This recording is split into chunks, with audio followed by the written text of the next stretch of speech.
You're listening to the weekly Parsha Podcast with Ari Goldwag, recorded with Hashem's never-ending assistance in Ramat Shemesh Israel, 5785, 2025. This week's Parsha is Parshas Matos and Masei. We have two Parshias, and I'd like to share with you a thought from Parshas Masei. We have in the Parsha a discussion of how HaKadosh Baruch Hu instructs Moshe to distribute the land of Israel amongst the people of Israel.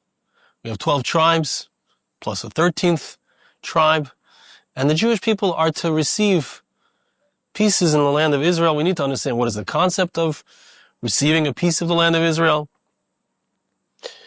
And the pasuk says like this: Zois ha'aretz asher tipa lechem enachalo.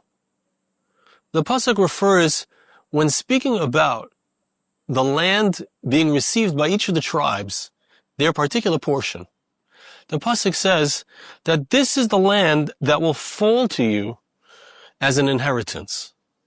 And the Torah uses the word fall in reference to the receiving of each of the tribes and each of the families receiving that piece of land, which is their destiny. It falls to them. An inheritance falls to them. And we need to understand the concept of falling. What is the idea of falling? Says the Medrash, an interesting question. Does it make sense to talk about the land falling? The pasuk says in Koheles, the very beginning, in the first chapter of Ecclesiastes, pasuk Daled, the land always stands. The land will always stand. If you want to talk about something eternal, talk about something that lasts forever. I believe we spoke about this a few weeks ago. We spoke about the bris melach, something that's inanimate. It has life. A tree, something that grows, it has a limited lifespan. But the earth, something inanimate, salt, it's a rock, it lasts forever. You want to talk about a covenant? You talk about something that lasts forever.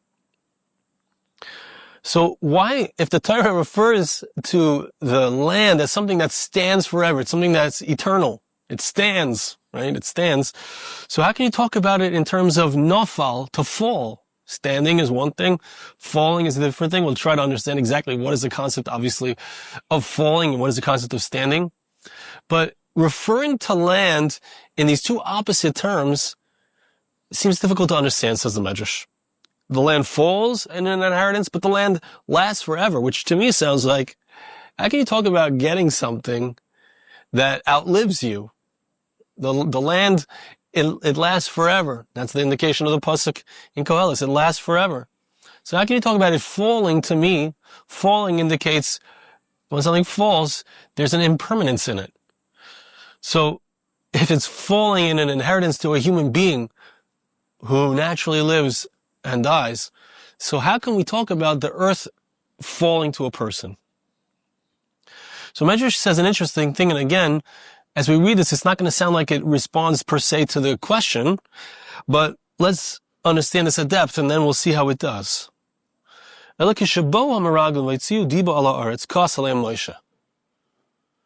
Meraglim came, the Meraglim had gone to investigate the land of Israel, to notice what are the people like there? Who are the inhabitants of the land of Israel? Is this a place that's perhaps difficult to conquer? What is the terrain like? Are there mountains and valleys? Is there water? Is it lush? Is it dry? Is there wilderness? So they went and they came back. And what did they do? They spoke negatively of the land of Israel. They said it's too hard. The people there are too difficult. The land is a land that's too hard to live there. It's hard to have parnasa there. It's hard to raise your kids there. Chas v'shalom. They spoke negatively of the land of Israel. So when they did that, Kas aleim Moshe, the Medrash says, Moshe was incensed. He got angry at them. Amalei kol Yisrael Moshe Rabbeinu ilu hayu amaragim shnaim shleisha bedinu shanamin. Moshe, so the people of Israel said to him, why are you getting so upset? Like, they're stating their opinion. There's a lot of people here, right? It's not just 2 or 3 people. Okay. We should believe them if it would just be 2 or 3 people, right? The Torah gives credence to the testimony of 2 to 3 people. So if there would only be 2 or 3 people, we would believe them. And how many are there?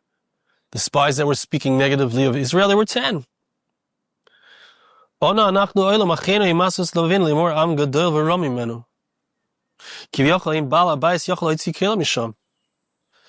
people of Israel said, and it's a pasuk in Dvarim, the first chapter of Dvarim, of Deuteronomy, Am Yisrael said, they're too great for mimenu, which could mean for us. They're too great for us to conquer, but it can also mean they're too great for him, for Hashem. Meaning, HaKadosh Baruch Hu can't even do this for us. The 31 kings of Canaan are, HaKadosh Baruch Hu, Kiviyachal, heaven forbid, is no match for them. A person who owns a house, if there's bandits inside of his house, he wants to get something out of his house, it's impossible to get it out of there. He can't get his stuff out of there. HaKadosh Baruch Hu can't get his stuff out of there, so to speak. It's impenetrable even to HaKadosh Baruch Hu, heaven forbid. Me'as HaKadosh Baruch Hu. What did Hashem do? Not al sar ha'aretz uchvot v'yipila lifneim. So listen to the beauty of this medrash. The medrash says that what Hashem did, in order to show the Jewish people that their accusations are false, that it's not impossible for HaKadosh Baruch Hu, it is absolutely, completely easy for Hashem to take out those 31 kings. So Hashem proved this by taking the Sar, the angelic being who protects the land of Canaan, which became the land of Israel.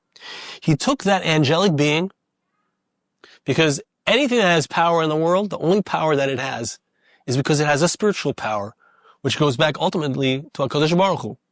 But it would seem to have its own power. But that angel, which represented the protection and power of the land of Canaan, Hashem took that angel and he threw it down. Listen to the words, v'hipil, nefila, it fell.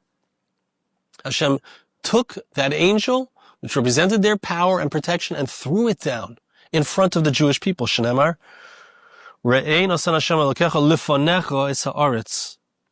Interesting.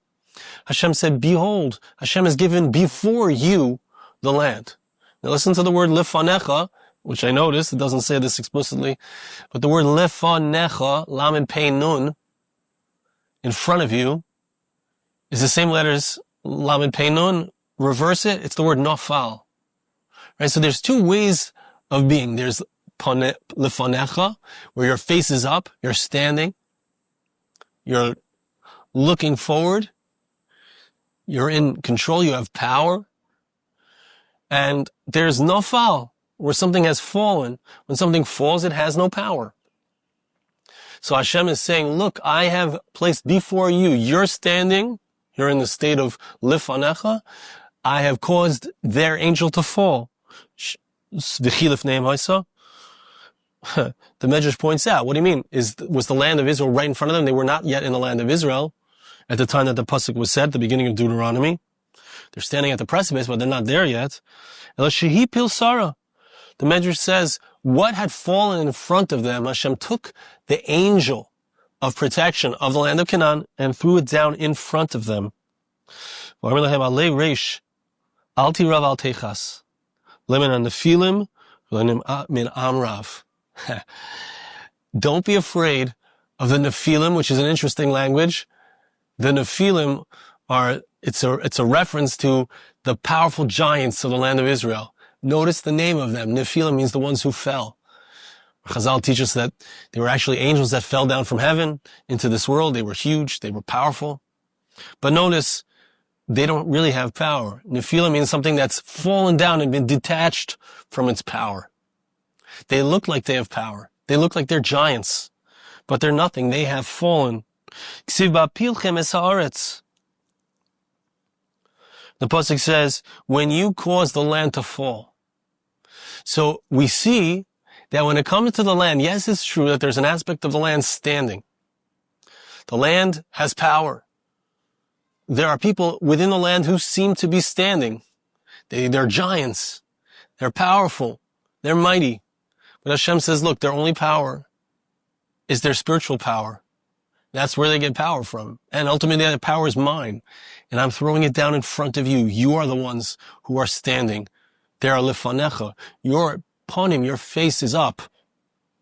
And their face is down, right? We always talk about nafal-falling.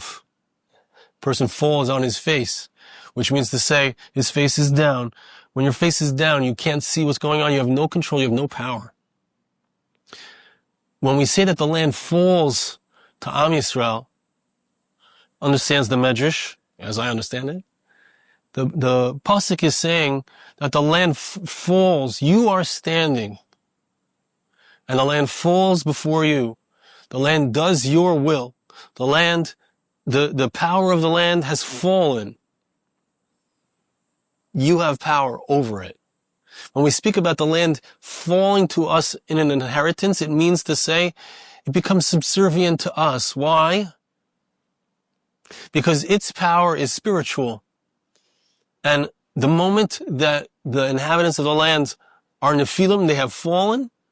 They look like giants, but they have fallen. That means they've severed their tie. They've disconnected from HaKadosh Baruch Hu. Because they've disconnected from Hashem, their evil ways have caused their angel to fall, which means they have no power. And Am Yisrael, who's standing up, they fall before us because we are the ones who come in with the true power, which is the fact that HaKadosh Baruch Hu is the one who gives us power. That Hashem is the one that we are trying to fulfill His will. That's the true power. And we are standing. Yes, there are times that the land stands. The pasuk says in Koheles. But that just means to say that it lasts. It has a certain kiyum. It has a certain existence which is strong. And we could say that of all the things in the world, the land is the thing that does the will of Hashem the most, doesn't resist Hashem, as it were. But there's a place where it does resist, and that's represented by the people who are not connected to HaKadosh Baruch Hu, and they fall. And then it falls to those who are standing, which is Am Yisrael. Now, the Medrash brings a pasuk which I want to explore more, which I want to really delve into. But first, let's see what the Medrash says about it. Then we'll look at the psukim inside and see what the Meforshim there say about it, because there's an incredible lesson in these psukim. Zeh shamra kasuv. We're trying to understand the word nafal. What does it mean that you have an inheritance that falls? It falls to a person. What is the inheritance that falls? What does it mean the land has fallen? So we have one pshat, has to do with the spiritual power falling so that we can use it. But here's another pshat. The pasuk says in Tehillim, "Chavolim noflu li baniimim, af nachalos shofra olai." Dovid Hamelech says, interestingly, the parak starts off with the word michtam leDavid, which means a golden nugget of King David.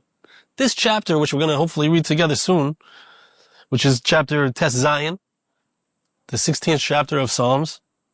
So it's a beautiful golden nugget of King David. He loved this, the Meforshim explain. He loved this particular poem that he wrote. And in that poem he says, the portion, a chevel means a portion of land.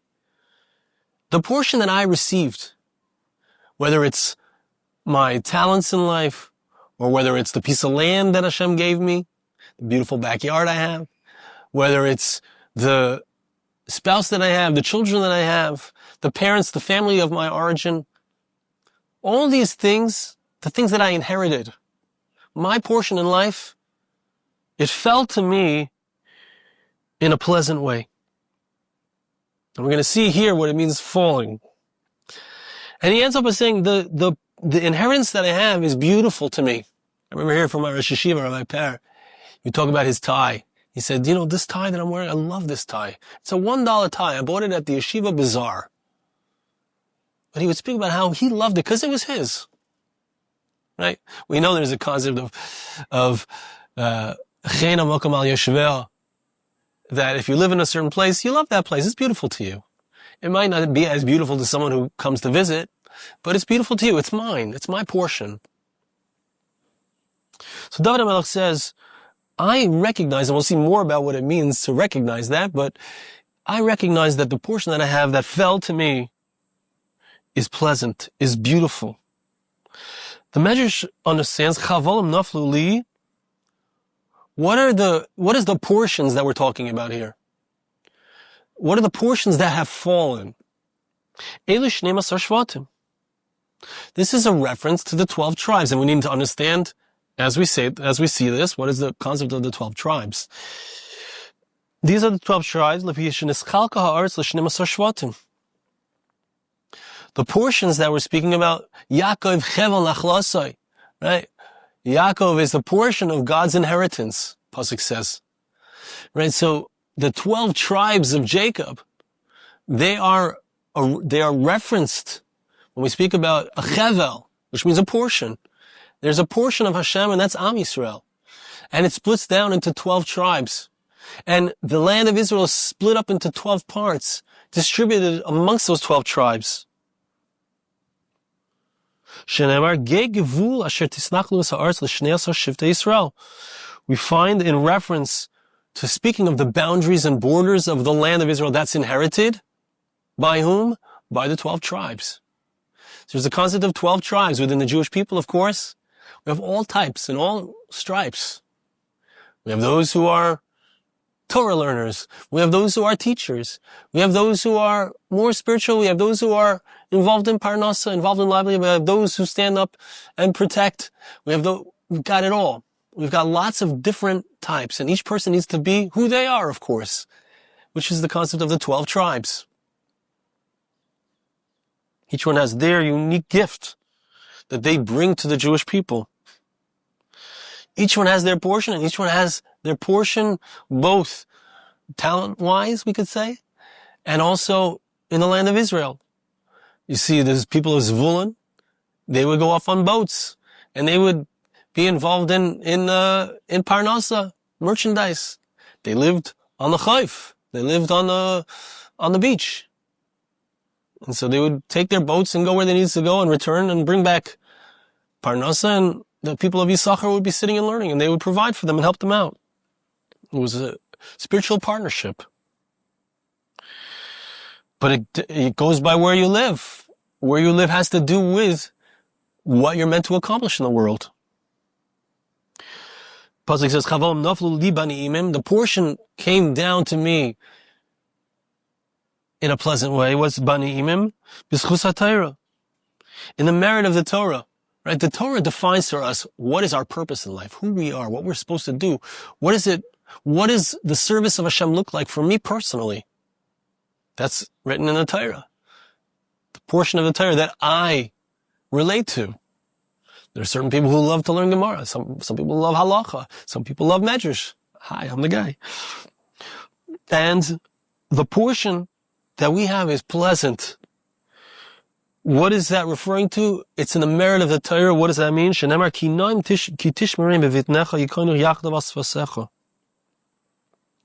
When you keep the mitzvahs, when you keep the Torah, it's na'im, it's pleasant. Right? You find also, it doesn't say it here, but the ways of the Torah are pleasant. The thing that you're speaking about on your lips, the pasuk talks about, it's the pasuk in Mishlei in Proverbs 22:18. The thing that's on your lips, the Torah that's on your lips, is that which is pleasant. It makes our life pleasant. It gives us guidance. It shows us who we are and what we're meant to do and what we're supposed to be. Yesh Adam Shuna, the Medrash finishes off and says, you have a person who's beautiful, good-looking person, levushei kar, but he wears ugly clothes. Hu kar, levushei na. You could have someone who's not a good-looking person, but wears very nice clothes. And that can be a reference to different nations. They can do certain things. Let's say they do a lot of kindness, but they're really rotten to the core people. And you can have a nation that does things that's not good, but I'm sorry that they are good at the core, but on the outside they look not so good. Yisraelim naim la'artz va'artz nailahim. The Medrash says that the Jewish people, actually, let me backtrack a drop. It's saying that you could have a very nice people and the land that they live in is not so nice. You could have a very ugly people, they're not such good people, but the land is beautiful that they live in. Am Yisrael is beautiful, and the land that they live in is beautiful. It fits them to a T. The land of Israel is a beautiful place. It's a spiritual place. It's filled with every different kind of thing, mountains and valleys and snow in the north and rivers and lakes and you name it. We've got it. And we have all kinds of people. The end of the pasuk is that this inheritance is beautiful to me. It fits me. It's beautiful on me. Pasuk says in Eov, I wore righteousness. It was my clothing. So the land is like an outer aspect of who we are. So what does it mean when we speak about the concept, according to the second part here, of what is the land nafal? What does it mean it falls? It sounds like everything falls out accordingly, correctly, according to who we are, according to the unique character of each of the 12 shvatim, of each of the 12 tribes. Everything is precisely tailored. When we talk about the land falling, it means everything falls down into its correct place, exactly where it belongs. Exactly the right people are in the right land. The right shevet, the right tribe is in the right piece of land that's appropriate for them. Now I'd like to read to you from Tehillim Tes Zayin, the time that we have left. And when we see this and we understand this, we come home, you're going to come home with a beautiful idea that really we can take to heart and take with you anywhere. The Psukim, I'm going to read the whole thing. Mechtam David. Here's the golden nugget of King David. This is a psalm that he loved. Shamreini kel ki chasisi vach. Protect me, Hashem, because I trusted in you. Amart Lashem, Hashem ota. You said, you, my soul, spoke on behalf of God, and you said, Hashem, you're my God.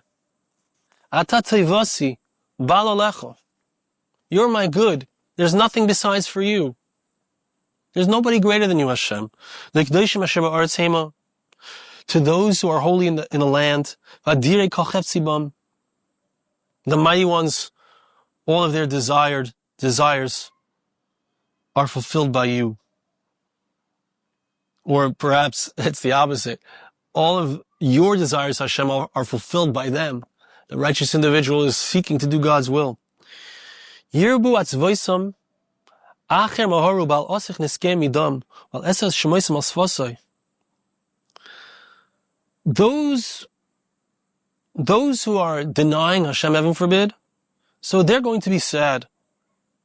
All of their attempts at bringing korbanos, of trying to appease you, God, they don't really believe in you. I don't even want to talk about them. I don't want to talk about the evildoers or their false gods. And here's where we get to our pasuk. Next two pasukim. Hashem menos chelki v'koisi. We're speaking about distributions of portions in the land of Israel. Hashem is my portion. He is my cup. He says, Dovid Hamelech, you are the one who supports my goral. The word goral means a lot. You draw lots. It seems like when a person's in this world, it seems like everything is random. Hey, I picked a lot. It worked out. This is where I am. This is the family that I was born with. This is the wife that HaKadosh Baruch Hu gave me. These are the children that Hashem gave me. It looks like it's almost random. Yeah, we have maybe a little bit of a say. Perhaps it looks like, but not really.